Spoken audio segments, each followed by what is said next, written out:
Muy buenos días, pues vamos a dar inicio a esto que estábamos comentando. Decíamos que las personas no pagarán impuestos, lo estábamos comentando. Decíamos, bueno, pues algunas actividades, algunos conceptos, pues no van a pagar contribuciones. Ese concepto es muy importante.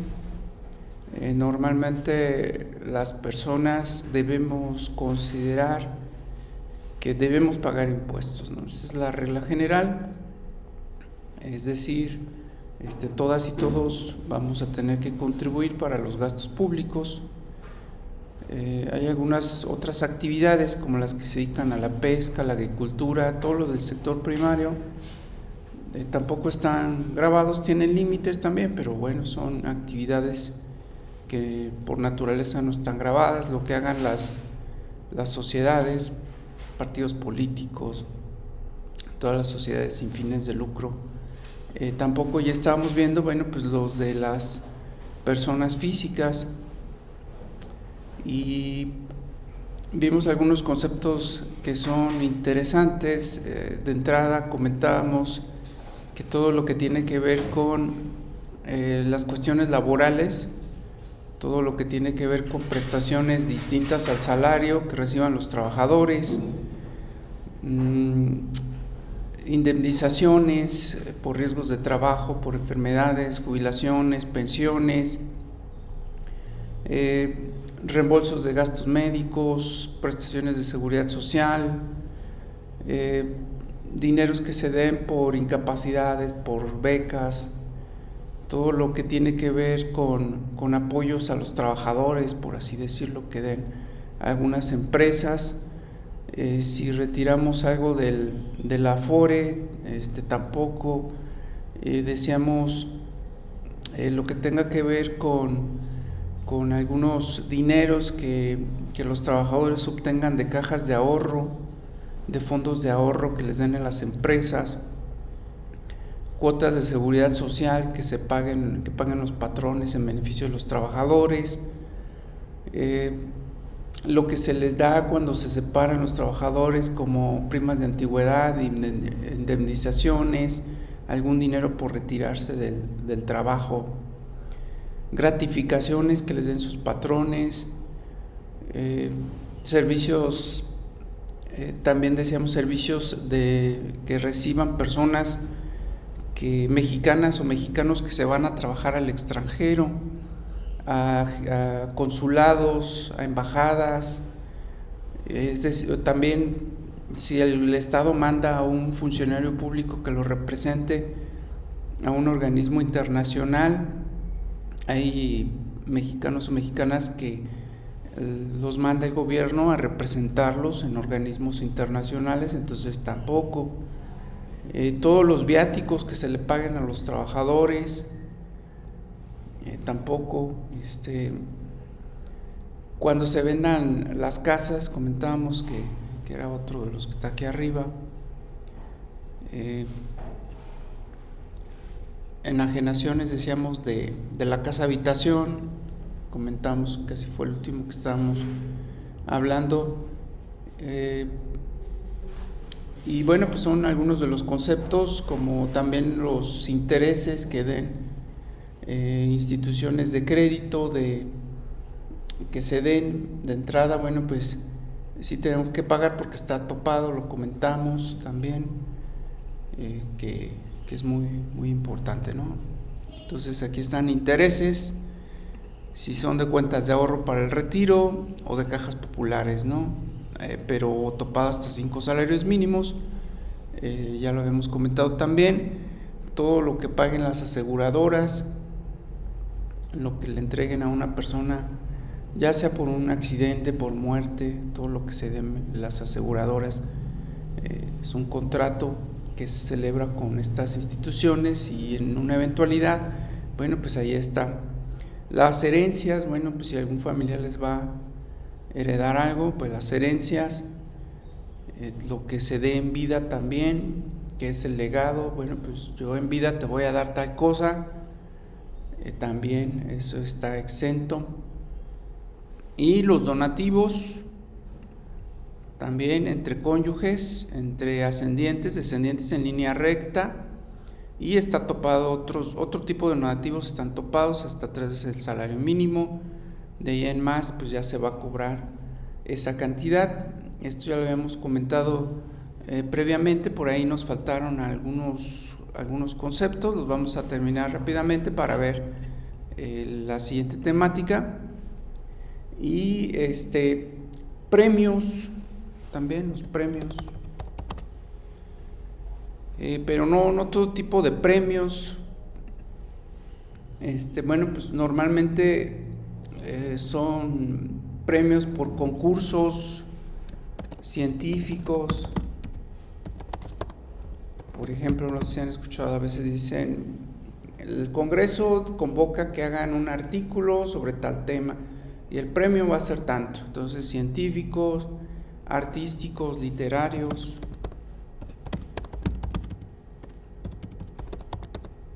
No de la lotería, sí.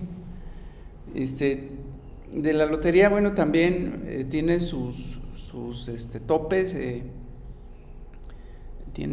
Hay que, cuando alguien se gana la lotería, antes de recibir el premio le retienen impuestos.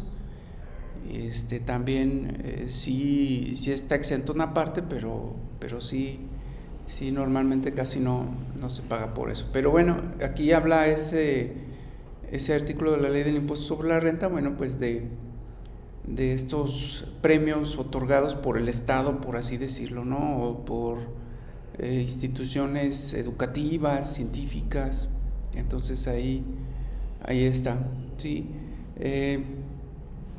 Otro, indemnización por daños, alguien que reciba una indemnización por un daño. Aquí se me ocurre que se daña algún objeto, persona, y se le daña su bien y se le va a indemnizar ese daño. Tampoco, lógicamente, pues si te dañaron tu bien, inmueble, no, la ley no habla, no distingue. Entonces, si es un bien inmueble se daña por alguna persona, pues se te va a reponer o reparar ese daño. Bueno, pues no va a haber un impuesto, ¿sí? También otro concepto muy interesante que ahorita está pues de moda, o por así decirlo, es muy actual, es todo lo de los alimentos que tiene que dar una persona para mantener a otra. Recientemente pues estaban trabajando en esa reforma para ponerlos como en el tipo buró de crédito a los deudores alimentarios, que no se les va a expedir pasaporte, que no se les va a dar pues algunas concesiones, se les va a privar de salir del país, se les va a privar de muchas cosas. Entonces, pues los alimentos tampoco están gravados por el impuesto sobre la renta. Entonces, si el deudor alimentario le da dinero al acreedor o acreedora, pues eso no se considera como impuesto o está gravado por los impuestos, ¿sí? Entonces, los alimentos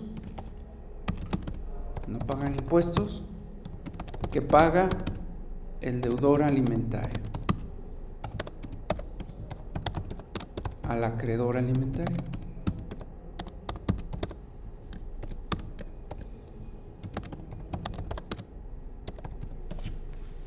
Entonces, todos los alimentos, todos esos conceptos, desde luego en términos de la legislación civil, ustedes saben que normalmente quien tiene la obligación de pagar alimentos, pues es quien sostiene una familia, ¿no? Quien tenga hijos, hijas, o una cónyuge, o también cuando tuvo una cónyuge, a la expareja también, ¿sí? Tiene esa obligación. Otro concepto muy importante, también en ocasiones pudieran ustedes necesitar sacar de su Afore dinero, recursos.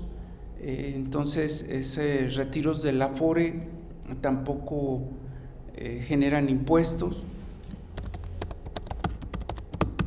de las cuentas de ahorro para el retiro tampoco generan.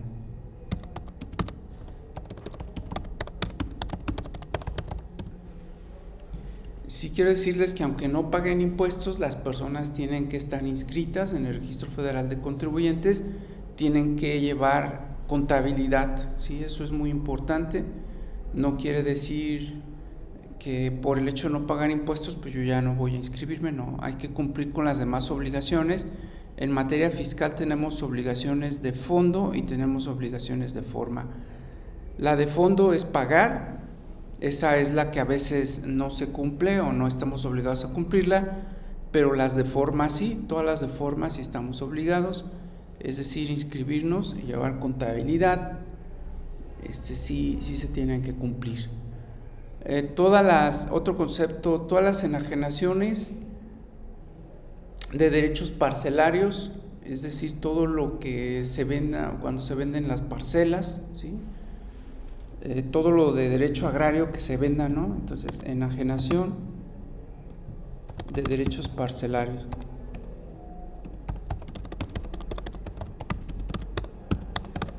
Alguien tiene una parcela que es de naturaleza ejidal o comunal, entonces bueno, pues no va a estar sujeto a los gravámenes cuando se venda, siempre y cuando, bueno, pues esta transmisión de derechos ejidales o comunales tiene que ser en términos de la legislación agraria y desde luego tiene que hacerse ante fedatario público, ¿no? Eso es muy importante.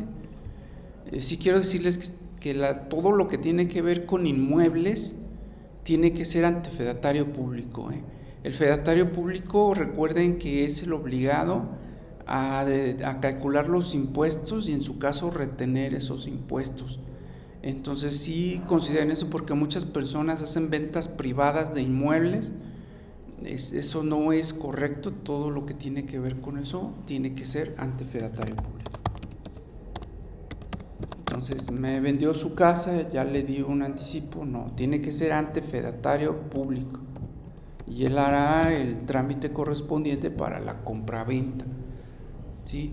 Sí, e incluso el fedatario público pues va a revisar todas las cuestiones del inmueble, que no esté grabado, que tengan derecho las personas a hacerlo.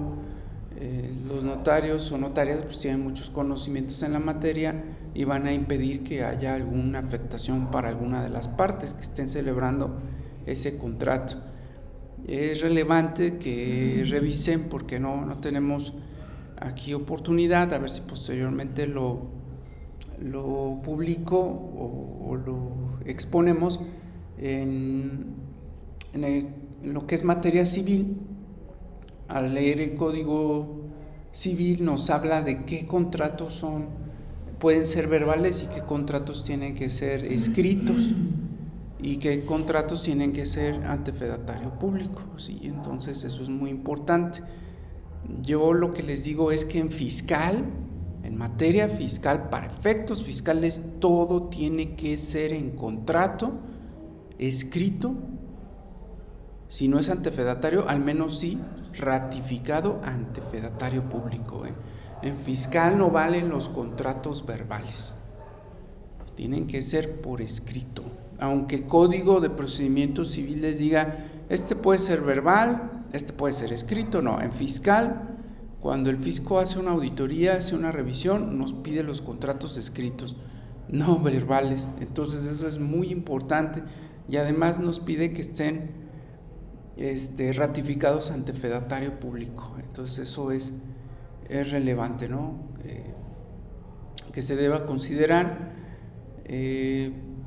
para ello, ¿no? Y tenemos otro concepto que es muy importante, que es quien publica libros, ¿sí?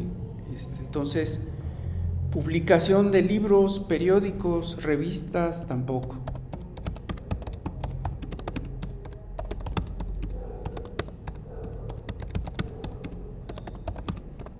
Entonces, si yo publico un libro, una revista, un periódico,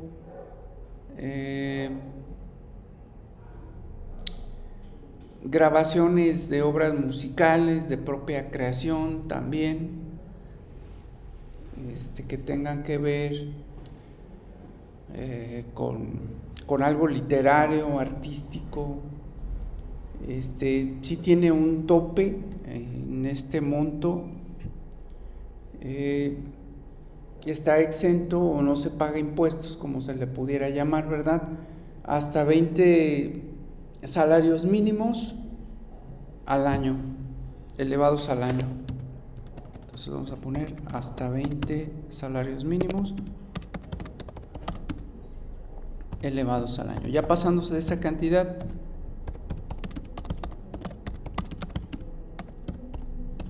ya vamos a poner aquí tope hasta 20 salarios mínimos elevados al año. Ya si se pasa de esa cantidad, bueno, pues se tienen que pagar contribuciones, ¿no? Por esos conceptos. Bueno, pues son las reglas generales que podemos comentar. Entonces, sí nos sirve mucho, sobre todo, pues nos piden a veces asesorías, aunque nosotros no calculemos los impuestos, los hagan contadores o contadoras o algunos especialistas, pero casi siempre como fiscalistas, bueno, pues nos preguntan, oye, ¿y por qué se paga impuestos? Pues ya aquí se supone que ya tenemos las herramientas para decirlo, y también nos preguntan, ¿y por esto se paga impuestos? Entonces, pues ya ustedes tienen más elementos para determinar esas circunstancias, ¿no? Y bueno, pues recapitulando los temas, antes de ello, bueno, pues recordar que lo que vimos es de las personas físicas.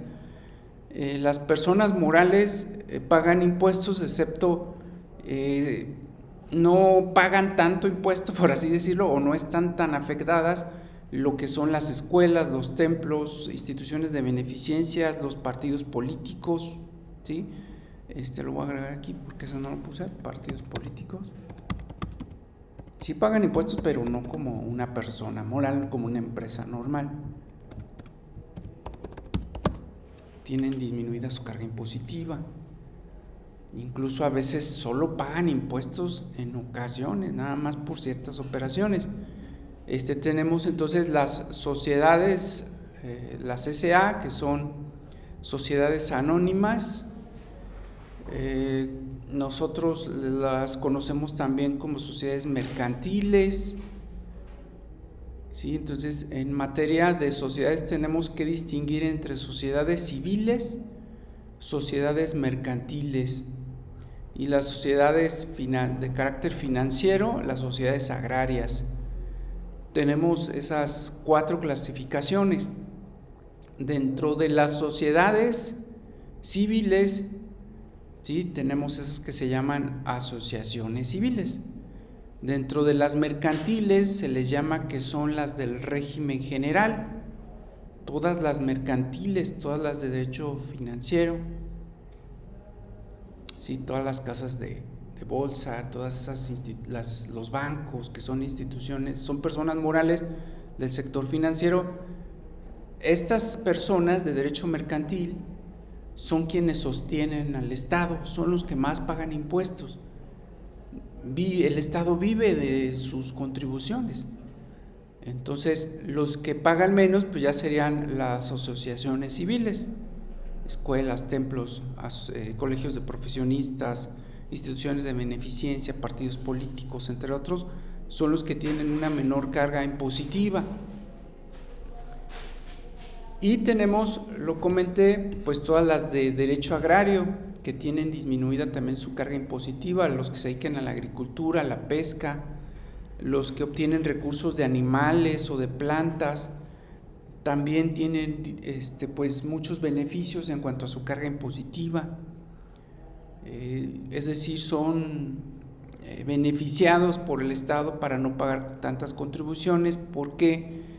Porque si pagaran contribuciones de manera normal, pues no les costearía producir, por así decirlo. Entonces, si tuvieran impuestos, si pagaran impuestos, imagínense, los impuestos, ya sumando todo lo que hay en nuestro sistema, andan alrededor del 50%.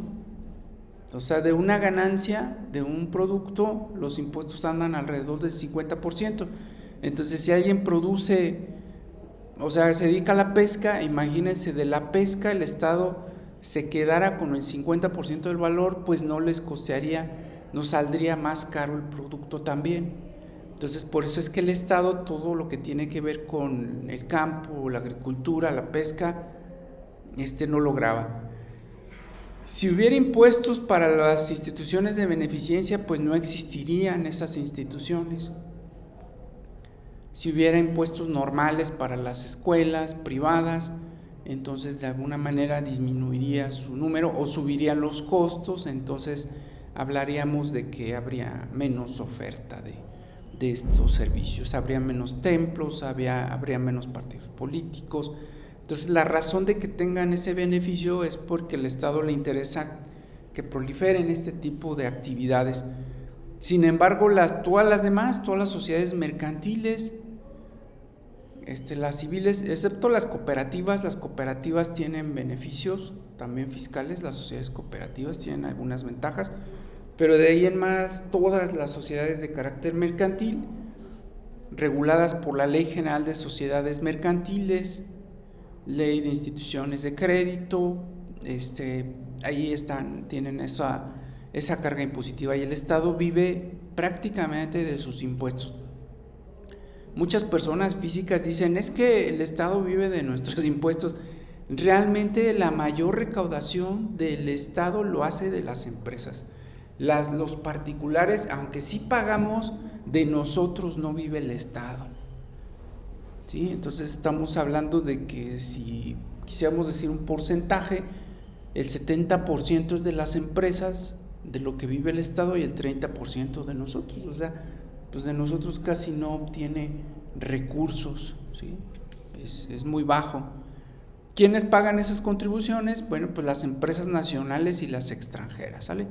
Toda empresa debe de tener un domicilio en México, forzosamente, donde pueda cumplir con sus obligaciones. Y están sujetas al pago de contribuciones, entonces, cuando obtengan ingresos, ¿sí? Por ejemplo, si recibo 60,000 pesos como empresa, como particular, hay que ver de dónde viene ese dinero, ¿de acuerdo? Eso es muy importante, saber de dónde viene. Debe venir de una actividad lícita, es lo primero que debemos considerar. Todo dinero que perciba una persona debe ser de una actividad lícita. Entonces, si yo voy a recibir 60,000 pesos, pues tengo que, en primer lugar, verificar su procedencia, porque si no, pues vamos a caer en lavado de dinero, y eso pues no es correcto, ¿no? Además de otra cosa. Entonces ahí en mi canal de YouTube está un video para que me hagan favor de verlo en cuanto tengan oportunidad, sobre el lavado de dinero. Sí, déjenme abrir la página, permítanme.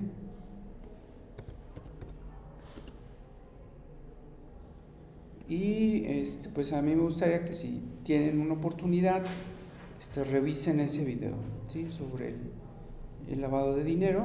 Vamos a ubicarlo por ahí.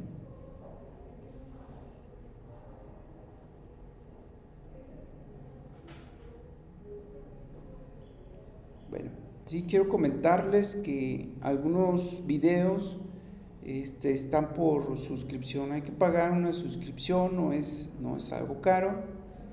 Pueden pagarla nada más una vez y pues ya ver los videos que ustedes gusten, que consideren más importantes. Y si, bueno, es que son muchos los videos para localizarlo así fácilmente, pero aquí está. Entonces, este video que dice consideraciones sobre el delito de uso de recursos de procedencia ilícita es un video que les solicito que deben analizar, que deben verificar, porque en cuanto una persona recibe un ingreso, lo primero que se tiene que saber es de dónde proviene el mismo. Eso es muy importante, ¿de acuerdo? Si no hay forma de acreditar de dónde proviene, aunque sea lícito, es lavado de dinero, ¿de acuerdo? Entonces, una de las principales reglas es que se tiene que saber de dónde viene el dinero, ¿de acuerdo? Ahí debe haber una prueba, una acreditación de la fuente del dinero. Entonces, si recibo 60,000 pesos o una empresa recibe 60,000 pesos, pues debe estar inscrito, ¿no? Esa es de entrada. Debemos saber la fuente. Si es lícita, bueno, pues ya no hay problema. Ahora tenemos que ver que no sea de algunos de los conceptos que ya analizamos, ¿verdad? Porque si es de alguno de los conceptos que ya analizamos, pues tendríamos que ver sus límites, tendríamos que decir, bueno, es que sí va a pagar, o bien tiene un tope y pasándose de ese tope, pues ya va a pagar, ¿sale? Para inscribirme, pues debo sacar una cita ante el Servicio de Administración Tributaria. Entonces me voy al buscador y le pongo citas SAT, y ya aquí todo el trámite en línea me va a llevar a tramitar una cita. Aquí está, registrar cita. ¿Sí? ¿Tengo RFC o no tengo RFC? ¿Sale? Tengo RFC, pues le doy a clic. No tengo RFC, pues sería aquí, ¿no? Me pide mi CURP, mi nombre, mi correo, confirmo el correo y ya continúa con los pasos de la cita. Entonces, si no estoy inscrito, pues tengo que hacer este trámite. Es una obligación de ley, no es si yo quiero. No digo, pues un día me voy a inscribir, ¿no? Desde el momento en que recibo ese dinero tengo que estar inscrito y hay que sacar la cita y acudir con los documentos que me solicitan para ese trámite. Muy bien, si recibo dinero tengo que expedir un comprobante fiscal por internet, ¿sale? Todo dinero que yo reciba se expide un comprobante fiscal. Si no expido el comprobante fiscal, pues estoy transgrediendo las disposiciones fiscales, puedo ser sujeto a una multa o un crédito fiscal. Para esto, bueno, pues tengo que llevar la contabilidad también, y yo les recomiendo que contraten a un CPA. Siempre que reciban dinero, aquí yo le puse 60,000 pesos, pero desde un peso, ¿sí? Siempre que reciban dinero tienen que tener a un contador o contadora, quien les va a ayudar a llevar la contabilidad, a presentar las declaraciones y en su caso a pagar los impuestos. A lo mejor no se paga, ¿verdad? Porque ya vimos algunos conceptos por los cuales no estamos obligados a pagar contribuciones, ¿sí? Entonces, ejemplo, un familiar fallece, me deja una herencia, me da 100,000 pesos en la herencia, pues no voy a pagar impuestos, ¿no? ¿Verdad? Pero si vamos a suponer que no me inscribo, no llevo contabilidad, no declaré ese dinero, sí voy a pagar impuestos. ¿Estamos? Sí voy a pagar contribuciones y me van a multar aparte. Cuando uno no cumple con obligaciones fiscales, aunque el concepto esté exento, sí pagas impuestos, sí pagas contribuciones, sí pagas multa. ¿Estamos? Entonces es una regla muy importante. Si tú no lo reportaste en su momento, la autoridad tiene el derecho a calcularte y obligarte a pagar contribuciones. Eso es algo muy importante. Entonces mejor hacerlo en tiempo, hacerlo bien. De todos modos no vas a pagar impuestos. ¿Qué es lo único que vas a pagar? Pues los honorarios del contador o contadora pública, es lo que vas a pagar nada más, ¿sí? Y ahí está. Pero tenemos otros impuestos que son los de comercio exterior.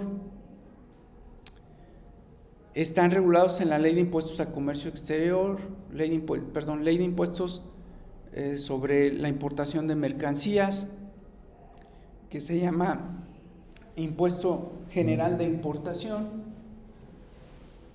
Por eso se paga contribuciones.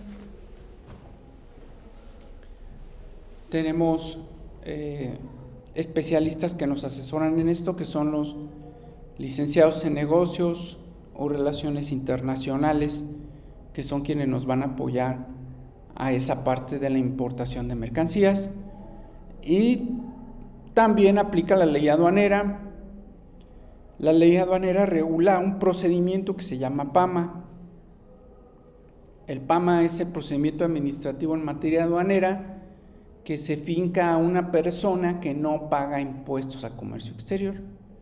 Entonces, por ejemplo, los vehículos estos de procedencia extranjera que traen placas de una organización, son las personas que andan en estos vehículos están cometiendo delito de contrabando porque traen una mercancía de comercio exterior sin importar legalmente. Entonces, para que les puedan quitar ese vehículo y meterlos a prisión, les tienen que hacer este procedimiento administrativo en materia aduanera, que implica la emisión de una orden, una revisión de la mercancía, un embargo, les otorgan la garantía de audiencia y posteriormente les fincan el crédito fiscal. La mercancía embargada ya no se devuelve, ¿sí? Entonces el PAMA es una orden, posteriormente se revisa la mercancía. En este caso, si fuera un vehículo, bueno, pues el vehículo de procedencia extranjera se embarga la mercancía, se otorga la garantía de audiencia. Aquí a la par, como es un delito, se finca el delito de contrabando, puede ir a prisión. Entonces se otorga la garantía de audiencia y como no va a acreditar la legal importación de la mercancía, pues se le va a sancionar penalmente. Después de la garantía de audiencia viene la resolución, que es un crédito fiscal, y le van a dar 30 días para pagar. El vehículo no se devuelve. De aquí vienen los medios de defensa después. ¿Sí? El vehículo ya pasa a propiedad del Estado, se le incauta y ya no se regresa. El vehículo no se toma en cuenta para el crédito fiscal, el valor del vehículo no se toma en cuenta, la mercancía se la queda el Estado y de todos modos se queda con el crédito fiscal. Entonces ahí está, en comercio exterior, todo lo que entre a México tiene que pagar contribuciones, ¿sale? ¿Y cómo se acredita que pagué impuestos? En fiscales con la declaración, con el pago de impuestos, ¿sí? En materia aduanera se le llama, hay un pedimento de importación y hay un pago también de impuestos. ¿Quién hace todo este procedimiento? Bueno, pues un agente aduanal, así se llama, agente aduanal, es quien hace todo este procedimiento, ¿sí? Y el pedimento de importación se entrega cuando un vehículo nacionalizado, así le llama, se va a hacer el trámite de sus placas, nos piden ese pedimento de importación, es la prueba del pago de los impuestos. Y quien ya pagó los impuestos, pues puede vender esa mercancía sin ningún problema. Entonces, quien vende un vehículo de procedencia extranjera sin legalizar, esa persona traslada la obligación a la que lo compró. El vehículo es ilegal para la persona que lo trae, no para la que lo vendió, ¿sí? Porque muchos dicen, es que a mí me lo vendieron. No, es quien trae la mercancía de comercio exterior, es la persona responsable, ¿sí? Y cuando ya se hizo la importación, pues lo único que necesitamos es la factura. La factura es muy importante. En todos los casos necesitamos una factura, sobre todo en materia civil y mercantil. Muchas veces hay embargos a los deudores y dicen, es que ese no es mío, pues se requiere la factura. De todos los bienes con valor que tenemos, se requiere una factura, tanto para efectos fiscales como para legales. Si yo no cuento con la factura, llegan y embargan en mi domicilio, vamos a suponer que la deudora sea mi mamá, llegan y le embargan, pero está ahí un objeto mío, puede ser, por ejemplo, se me ocurre, no sé, una motocicleta, una computadora, la tiene mi mamá y se la dejé por alguna razón, llegan y le embargan la computadora, la motocicleta, porque está en su posesión. Yo no la voy a poder recuperar si no tengo la factura. ¿Estamos? Entonces normalmente las personas casi no sacan las facturas, únicamente el ticket, y eso no me sirve para efectos legales ni fiscales, ¿sí? Entonces eso es muy importante. Muy bien, no solo se pagan impuestos en Guanajuato, en Celaya, se pagan impuestos de todo tipo. Estamos sujetos a una múltiple tributación. ¿Qué quiere decir? Que vamos a pagar impuestos en cualquier estado, en San Luis Potosí, en Guanajuato, en todos lados, ¿de acuerdo? Entonces, hay estados, por ejemplo, como San Luis Potosí, que no se pagan algunos impuestos. Por ejemplo, no hay el cedular. En Guanajuato sí hay impuesto cedular. Y entonces, si un abogado o abogada de San Luis viene a Guanajuato y recibe aquí un pago de sus clientes, tiene que pagar impuestos de Guanajuato, ¿de acuerdo? Los impuestos son territoriales. ¿Qué quiere decir? Que donde realizas la operación, en el territorio que realizas la operación, ahí es donde se pagan las contribuciones. No es que yo soy de San Luis y ahí no se paga ese impuesto, pues ni modo, pero veniste a Guanajuato, al ser territoriales los impuestos, pues tienes que cumplir con los impuestos del estado. Si yo de Guanajuato voy a San Luis, pues voy a tener ventajas porque allá no voy a pagar ese impuesto, ¿estamos? Sin embargo, cuando regrese a Guanajuato, en Guanajuato sí me lo van a cobrar, ¿estamos? Entonces eso es muy interesante. Entonces, puedo pagar impuestos en el lugar donde realicé la operación y en el lugar de mi residencia, ¿estamos? Pero si yo ya pagué impuestos en otro estado, me pueden considerar los impuestos que pagué en ese estado. Eso sí, sí es viable, ¿sí? En algunas contribuciones, no en todas. ¿Quién me va a ayudar a todo eso? Pues un contador o contadora. Me ha tocado que los estados son muy agresivos y les vale, dicen, no me importa si ya pagaste en San Luis Potosí, también a mí me vas a pagar. Y luego a veces quieren que les ayudemos legalmente a demandar esos asuntos. Sí es viable, sí es factible demandarlos, pero a veces no son muy costosos, o sea, no es muy gravoso. Entonces, cuando no es muy gravoso, pues a nosotros no nos conviene litigar. Litigar fiscal, pues nos va a convenir si nos pagan más de 20,000 pesos en promedio. Si nos van a pagar menos de esa cantidad, pues no nos es costeable, ¿de acuerdo? No es como en otras materias, que dame 1,500, dame 2,000, no, es más complejo, ¿de acuerdo? Entonces nos tiene que convenir el pago. Entonces si una persona dice, es que me cobraron en San Luis Potosí, me cobraron en Guanajuato, ¿y cuánto pagaste? No, fue mucho dinero, pagué 5,000 pesos de impuestos. Pues no me va a convenir litigarlo, porque me tendría que pagar al menos 20,000, ¿de acuerdo? Y si el asunto, la cuantía del asunto es de 5,000 pesos, pues no me va a pagar 20,000 pesos, ¿estamos de acuerdo? Entonces ese tipo de asuntos pues normalmente no los llevamos, pero hay procuradurías de defensa del contribuyente que litigan de manera gratuita. Entonces esa persona se puede ir a esas procuradurías, a esos organismos de defensoría gratuita que hay tanto a nivel federal como a nivel estatal. Muy bien, entonces todo lo de la múltiple tributación pues está en la Ley de Coordinación Fiscal, que es la que trata de evitar problemas o afectaciones a los particulares.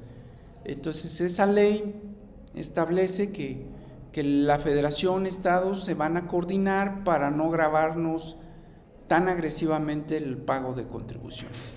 Y también tenemos tratados internacionales para evitar la doble o múltiple tributación. De la misma manera, si yo ya pagué impuestos en el extranjero, ya no voy a pagar impuestos en México. Si aún así pagué poquito en el extranjero, pues voy a tener que pagar otra cantidad en México. De la misma manera, hay empresas que contratan a los abogados y abogadas y dicen, es que me cobraron muchos impuestos. Las empresas sí traen alta carga impositiva, sí traen asuntos que son costeables, pero un particular normalmente no. Dicen, es que pagué impuestos en el extranjero, pagué aquí.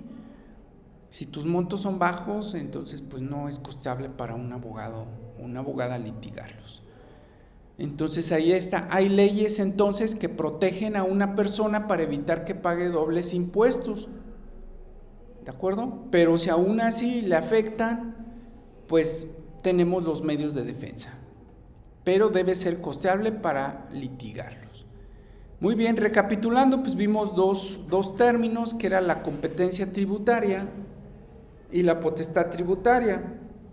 La competencia tributaria es la facultad del Poder Ejecutivo para cobrar las contribuciones. La potestad tributaria es el poder del Estado para crearlas. ¿Quién tiene el poder en el Estado para crear las contribuciones? Sí, bueno, pues lo tienen los congresos, el poder legislativo. El poder legislativo crea las contribuciones, el poder ejecutivo las cobra. ¿Sí? Entonces tenemos poder legislativo federal y poder legislativo estatal. Tenemos poder ejecutivo federal, estatal y municipal. El ejecutivo cobra las contribuciones. Eso es muy importante. Entonces, toda contribución debe estar en ley, que es el principio de legalidad. La autoridad solo puede hacer lo que la ley fiscal le permita. El contribuyente puede hacer lo que la ley fiscal no le prohíba, que no le impida. Ese es un principio muy importante que tenemos nosotros como ciudadanos y ciudadanas. Y bueno, por último, ¿qué partes intervienen? Vamos a recapitular qué partes intervienen en materia de impuestos. Bueno, pues interviene el Congreso, que crea las contribuciones, interviene el Poder Ejecutivo, que las cobra, intervienen las personas físicas, las personas morales, que son los que realizan que obtienen los ingresos y que tienen las obligaciones. También interviene, ya lo comentamos, los asesores, asesoras, abogados, abogadas, licenciados en negocios internacionales, relaciones internacionales, contadores o contadoras públicas. Así como nosotros, por ejemplo, cuando tenemos un juicio laboral, decimos, ¿qué partes intervienen? Pues el tribunal, el trabajador, el patrón, los testigos, ¿sí? Así como en penal, ¿no? Pues es el probable, el presunto responsable, el abogado, el secretario, el juez, el fiscal, ¿sí? Así en todas las materias o todos los asuntos legales hay partes. ¿Sale? Y como abogados y abogadas nos tenemos que saber las partes. En un asunto familiar, pues tenemos por ejemplo, si fuera un divorcio, tendríamos a los cónyuges. Si hubiera hijos, pues también intervienen, ya saben que tiene intervención el Ministerio Público para los menores. Está el juez, está el secretario, están los abogados, ¿sí? Y así. Entonces también aquí están, también en esos procesos, pues están los testigos, están los peritos. En materia fiscal, entonces, ¿quiénes son los que intervienen? Bueno, pues tenemos al Congreso, que es el que crea las contribuciones. Tenemos al Poder Ejecutivo, federal, estatal, municipal, que recauda las contribuciones, las cobra por medio de las autoridades fiscales, que tenemos al IMSS, al ISSSTE, al SATEG. Tenemos a los contribuyentes, ya los vimos, persona física, persona moral, ¿sale? Nacionales, extranjeros. Tenemos a los profesionistas que asesoran, tenemos al contador público que determina los impuestos, tenemos a otro profesionista que es el CPC, contador público certificado, que dictamina que son correctos los pagos de contribuciones de grandes empresas y también de materia de seguridad social. Tenemos al CPC, es un contador público o contadora pública que hace un curso, le hacen un examen y lo certifican para que dictamine a grandes empresas. Tenemos los licenciados en negocios o relaciones internacionales que calculan los impuestos a comercio exterior, pueden ser agentes aduanales, si se registran, se hacen un examen, se hacen un procedimiento. Tenemos las abogadas y los abogados que litigamos créditos fiscales. Entonces un abogado o una abogada, si quisiera complementar su formación en materia fiscal, pues se recomienda estudiar contador o contadora pública o negocios o relaciones internacionales para complementar esa parte de fiscal, ya sea calculando los impuestos a comercio exterior o litigando créditos fiscales que derivan del PAMA, o bien calcular impuestos normales y llevar contabilidad, presentar declaraciones. Entonces esa sería como que la parte complementaria de esa formación, ¿sí? Entonces pues ahí está esa parte. Nosotros aquí en la Universidad del Centro del Bajío tenemos esas dos carreras. Vamos a entrar a la página.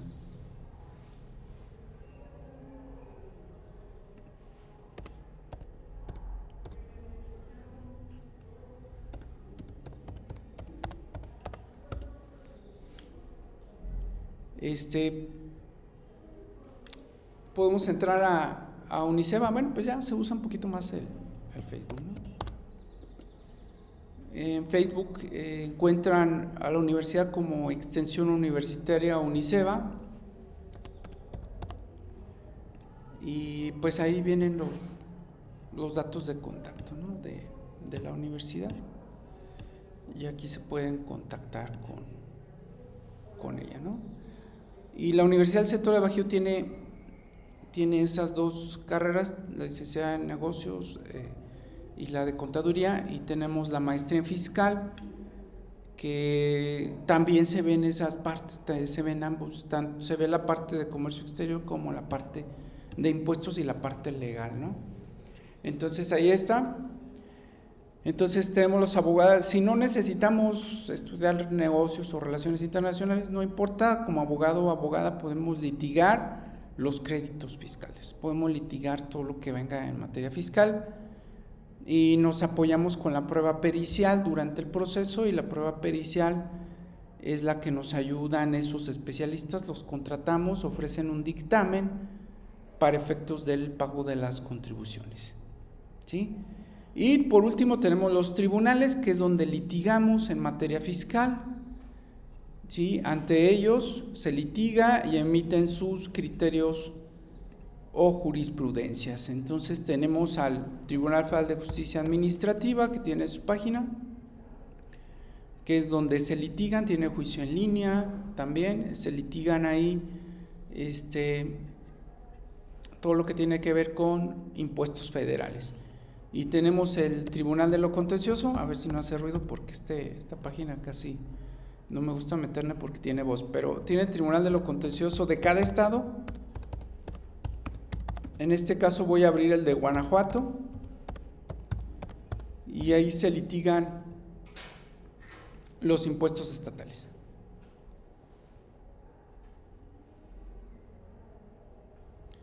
Aquí está, Tribunal de Justicia Administrativa del Estado de Guanajuato. Lo voy a quitar porque luego se oye ahí un ruido medio raro. Pero bueno, ahí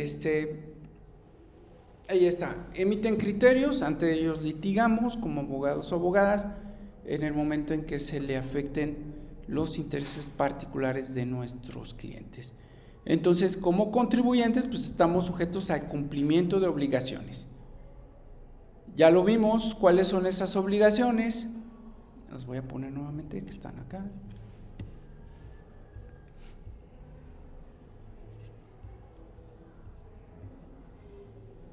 Aquí está.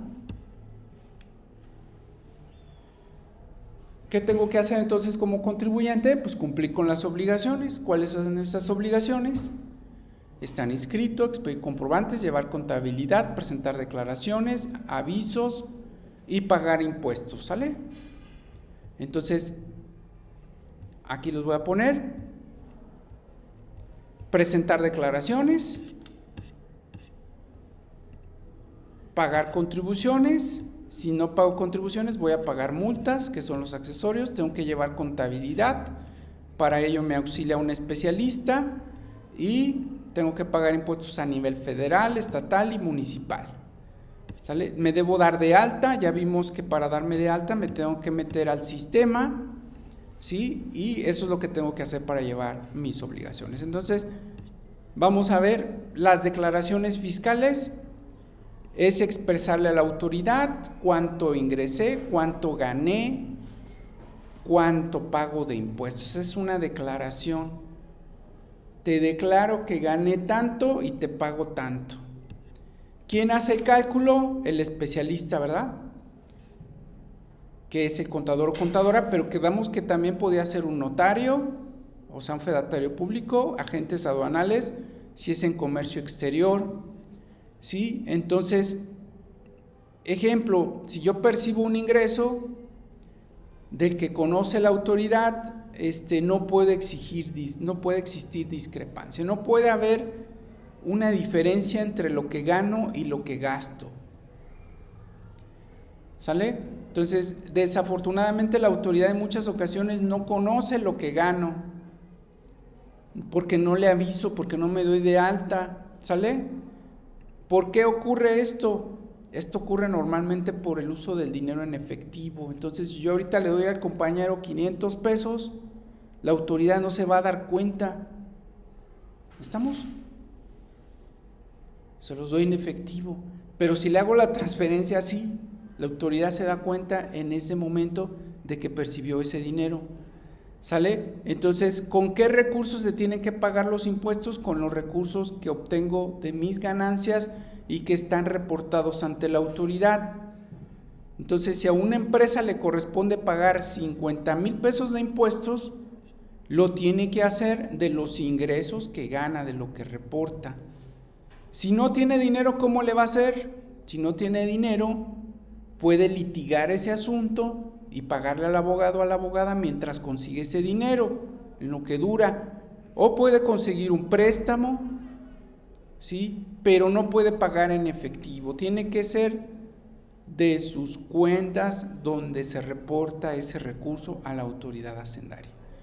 Usar el efectivo, ya quedamos que tiene que saberse primero la fuente, debe declararse ante la autoridad y se debe documentar por escrito de dónde saqué el dinero.